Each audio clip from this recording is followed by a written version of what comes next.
गृह मंत्री अमित शाह के दौरे से पहले आतंकियों के जरिए उधमपुर धमाके की वजह से सुरक्षा एजेंसियां चौकस हैं।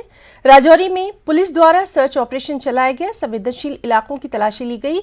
बता दें कि अमित शाह का ये दौरा सुरक्षा स्थिति के लिए काफी अहम माना जा रहा है। शाह अपने दौरे के दौरान पार्टी के चुनाव प्रचार की शुरुआत करेंगे।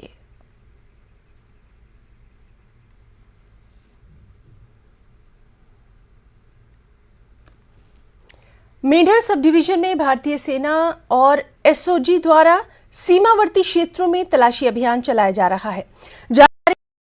4 अक्टूबर को राजौरी में होने वाली अमित शाह की रैली के मद्देनजर भी कई इलाकों में सुरक्षा के कड़े बंदोबस्त किए गए हैं तथा विभिन्न क्षेत्रों में हर किसी पर नजर रखी जा रही है। बीते 2 से 3 दिन पहले पुंछ कस्बे में से एक महिला को 4 किलो आईईडी के साथ पकड़ा गया था, जिसके बाद शहर के साथ साथ ग्रामीण क्षेत्रों में भी तलाशी अभियान चलाए जा रहे हैं।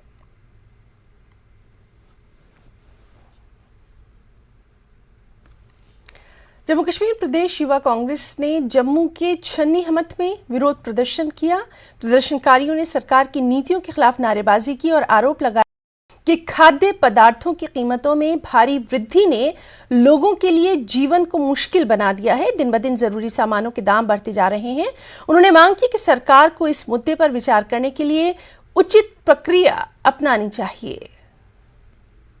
महंगाई है बीजेपी की गलत नीतियों के कारण है और इसी कारण आज बीजेपी को जगाने का काम यूथ कांग्रेस के लोग करने जा रहे हैं। और जब तक बीजेपी नहीं जागती, ये आम युवा है, ये किसी पार्टी से जुड़ा हुआ युवा नहीं है, ये वो युवा है जिसको रोजगार नहीं मिल रहा, ये वो युवा है जो हताशित है, जो इस सरकार से निराश है, ये सड़कों में है और ये आक्रोश है, ये बढ़ता जाएगा अगर बीजेपी अपनी गलत नीतियों को ठीक